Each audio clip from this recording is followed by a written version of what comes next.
बिस्मिल्लाहिर्रहमानिर्रहीम। नाज़रीन अस्सलाम वालेकुम। आप देख रहे हैं साबिर शाकिर को यूट्यूब चैनल पे। आज है 31 अक्टूबर साल 2020 और दिन है जनाब आज हफ्ते का।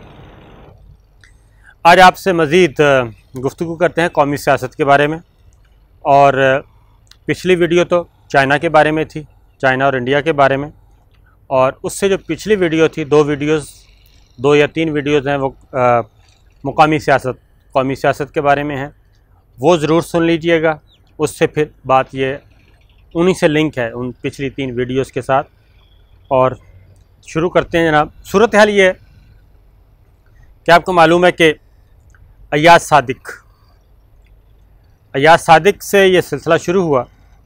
और अय्याज सादिक ने ये बात नहीं है कि जनाब उन्होंने कोई बंद कमरे की बात जो है वो बाहर बता दी, ये चीज़ नहीं है। और अय्याज सादिक ने जो बताया उसके असरात, और फिर अगली बात एक और है। पहले तो अय्याज सादिक ने वजाहत कर दी और उन्होंने एक कमरे में बैठ के अपना वीडियो बयान जारी कर दिया, वजाहत। लेकिन उसके बाद हुआ ये कि उनकी हुई खिंचाई। और जब खिंचाई हुई तो उन्होंने कहा कि जाहिर है वो सोच समझ के उन्होंने बात की थी और किसी के कहने पे बात की थी। उसके बाद एक और किरदार आया सामने और वो है खुर्रम दस्तगीर साहब। उन्होंने 2 हाथ और आगे चले गए और वो चले गए हैं जनाब के ये तो हम अभी तो खामोश हैं, अगर इस बात को बढ़ाया गया तो फिर और बहुत सारी खौफनाक बातें बाहर आएंगी, मंजरेआम पे आएंगी। तो ये 2 दिन के बाद खुर्रम दस्तगीर साहब ने ये बात की है। और मैं अगेन कहूँगा कि खुर्रम दस्तगीर साहब भी उसी पोर्शन में शामिल हैं जो कि बराह रास्त शरीफ फैमिली के साथ अटैच है और उन्हीं का नैरेटिव जो है वो लेके आगे बढ़ता है। अब खुर्रम दस्तगीर साहब ने ये बात, खुर्रम दस्तगीर साहब कितने अहम हैं मैं एक बात आपको बता दूँ। खुर्रम दस्तगीर साहब जी वो हैं, इनके लीडर यानी कि MNA और मुस्लिम लीग नून के रहनुमा और शरीफ फैमिली के कितने क्लोज़ हैं मैं ये आपको बता रहा हूँ। ये जब मैं ये ज़ाती इन्फॉर्मेशन की बुनियाद पे आपको बता रहा हूँ, आप समझ जाएंगे। और उसके बाद फिर मुस्लिम लीग नवाज़ के अंदर क्या हो रहा है वो बताते हैं आपको, क्योंकि काम शुरू हो चुका है और काफ़ी बड़ा धड़ा जो है वो अब बल्कि नाराज़ नहीं, वो अब सोच चुका है, सोच भी नहीं रहा, सोच चुका है। सूरत हाल ये है कि पीपल्स पार्टी के ज़माने में, जब पीपल्स पार्टी की गवर्नमेंट थी, तो इंडिया को मोस्ट फेवर्ड नेशन करार देना था ट्रेड में, बिज़नेस के हवाले से। बहुत बातें हो रही थी कि जनाब दोनों तरफ से बिज़नेस खोला जाए, तिजारत की जाए और रियायतें देनी थी बहुत ज़्यादा, और मोस्ट फेवर्ड नेशन करार दिया जाना था इंडिया को। लेकिन पीपल्स पार्टी जरदारी साहब को जब सारी चीज़ें बताई गई, मैं अगेन बताता हूँ कि जरदारी साहब को जब ये सारी बातें बताई गई कि इंडिया मुस्तकबिल में क्या इरादे रखता है, तो आखिरी दिनों में वफाकी काबीना ने उसकी मंजूरी नहीं दी और उसको रख दिया, होल्ड कर दिया। और ये कहा गया कि चूँकि अब हमारी गवर्नमेंट जा रही है, मुद्दत पूरी हो रही थी, और ख़ास तौर पे मियां मंजूर वट्टू और दीगर वज़रा थे, उन्होंने उसको अपोज़ किया था काबीना में कि ये हम अभी ना करें, इंडिया को मोस्ट फेवर्ड नेशन का दर्जा ना दें। तो वो होल्ड कर दिया गया जनाब, यानी कि उसको इल्तवा में डाल दिया गया और उसके बाद डेफर किया। उसके बाद मुस्लिम लीग नवाज़ की गवर्नमेंट आ गई, नवाज़ शरीफ साहब वज़ीर आज़म बन गए। तो खुर्रम दस्तगीर साहब जो हैं ये शरीफ फैमिली के यानी कि गवर्नमेंट की तरफ से ये पर्सनल पैगाम लेके जाते थे दिल्ली गवर्नमेंट की तरफ, इंडियन गवर्नमेंट की तरफ। और ऑफिशियल ख़तो किताबत नहीं हो रही थी, मैं आपको पूरे वसूख से कह रहा हूँ कि ऑफिशियल ख़तो किताबत नहीं हो रही थी, बल्कि खुर्रम दस्तगीर साहब जो कि मिनिस्टर ऑफ स्टेट थे ट्रेड के, कॉमर्स के, ये जाते थे उधर और उधर जाके खुफिया पैगामात पर ज़ाती पैगामात देते थे। और वो ज़ाती पैगाम मैं आपको बता देता हूँ, ये था कि खुर्रम दस्तगीर साहब गए और इंडियन गवर्नमेंट को, दिल्ली सरकार को ये बताया कि जनाब मसला ये है कि हम आपको मोस्ट फेवर्ड नेशन का दर्जा तो देना चाहते हैं और ये कमिटमेंट हमारी है, हमारे जो वज़ीर आज़म साहब का ये मैसेज है, लेकिन चूँकि वहाँ पे आपको मालूम है कि एक रिएक्शन पाया जाता है, फिर फ़ौज को भी मसला होगा, वो भी ज़रा थोड़ा सा तंग करते हैं और उनके रिज़र्वेशंस हैं, तो हम एक काम करते हैं, नवाज़ शरीफ साहब की तजवीज़ है कि मोस्ट फेवर्ड नेशन का जो नाम है ये तब्दील कर देते हैं, इसको कोई और नाम और कोई शक्ल दे देते हैं, लेकिन पैकेज वही का वही होगा, सारे का सारा जो मोस्ट फेवर्ड नेशन का होता है। तो ये बात मुझे किसी और ने नहीं बताई जी, ये ISI के किसी अफसर ने नहीं बताई, इंटेलिजेंस ब्यूरो के किसी अफसर ने नहीं बताई, किसी अपोजिशन मुस्लिम लीग नवाज़ की किसी अपोजिशन ने नहीं बताई, बल्कि ये बताई जब हम गए इंडिया, और कुछ और जर्नलिस्ट भी इस बात के गवाह हैं, शौकत पराचा साहब वो गवाह हैं इस बात के।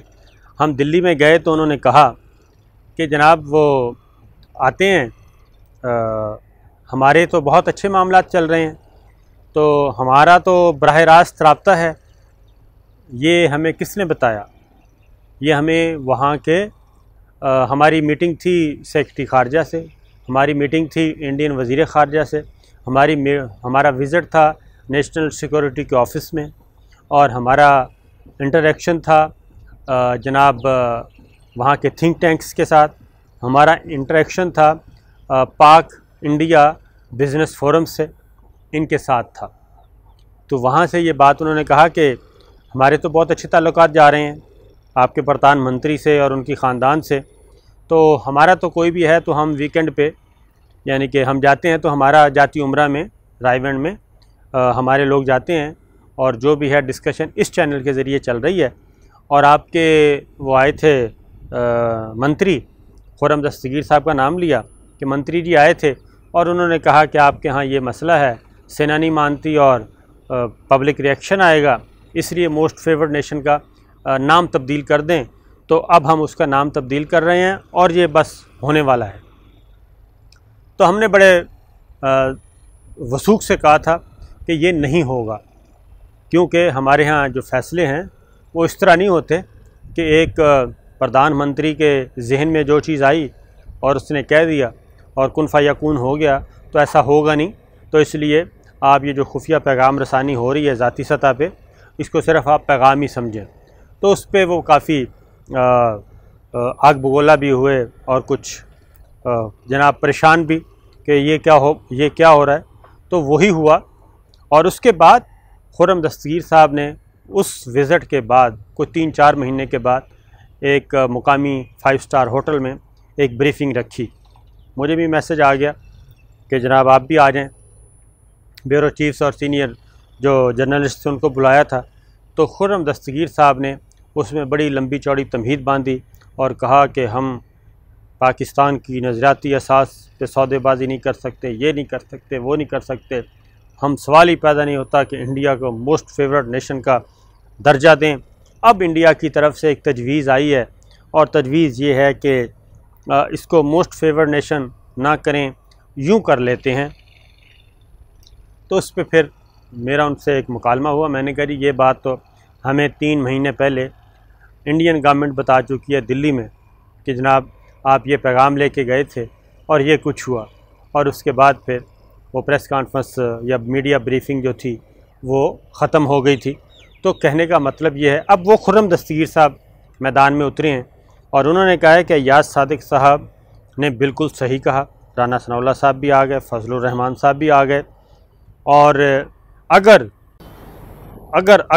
हमें कुछ कहा गया तो फिर बंद कमरे की मुलाकातों की, बड़ी खौफनाक मीटिंग्स की, ब्रीफिंग्स की बातें निकलेंगी। अब यहाँ पे बात रुकते हैं कि ये ब्लैकमेल क्यों करते हैं।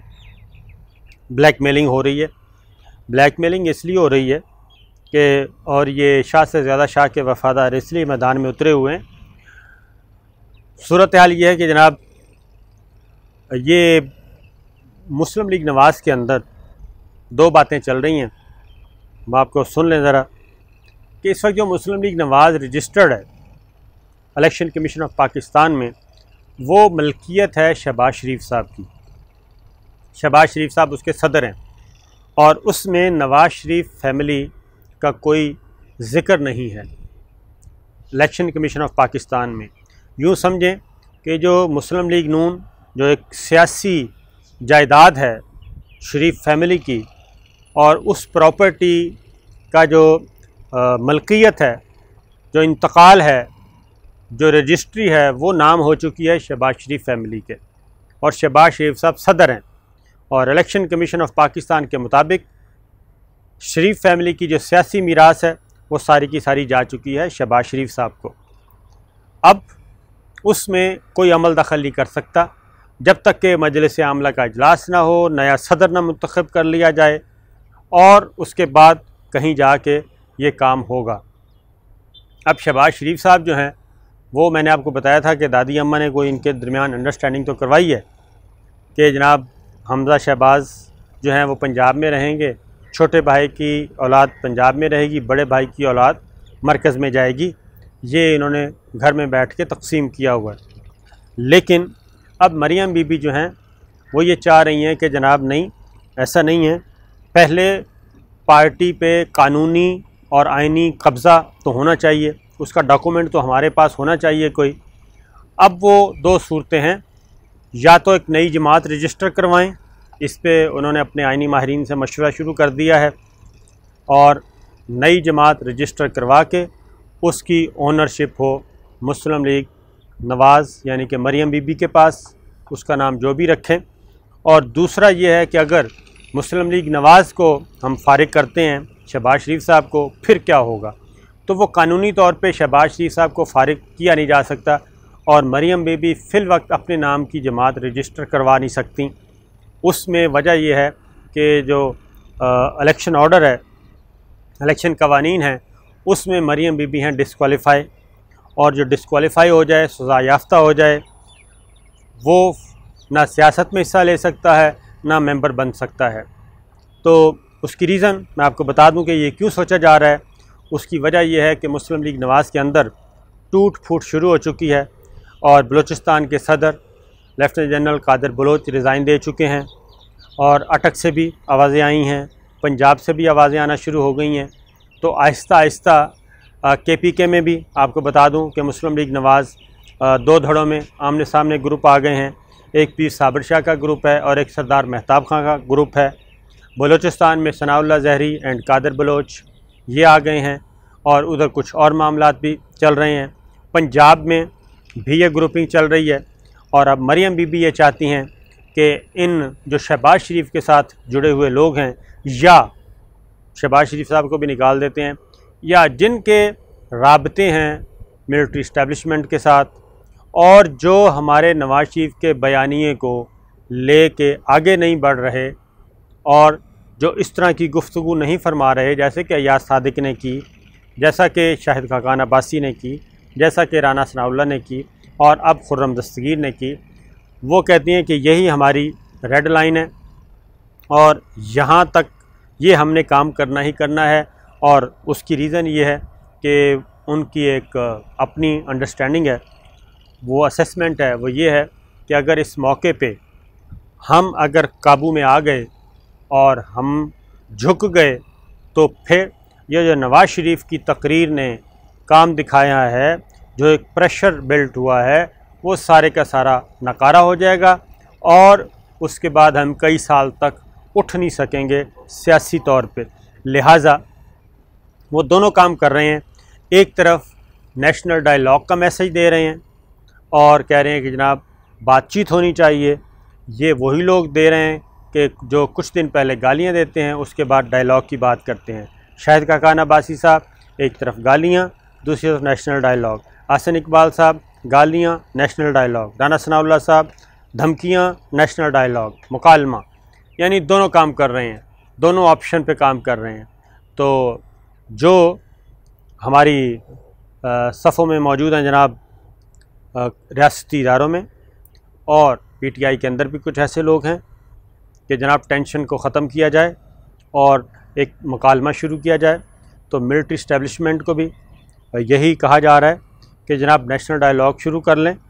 ऑफ़र आ रही है, अच्छी है, बातचीत की जाए, लेकिन हर जगह पे डिवीज़न है, डिवाइड है बहुत बड़ी हर जगह पे, कि जनाब सोच समझ के कदम उठाना चाहिए।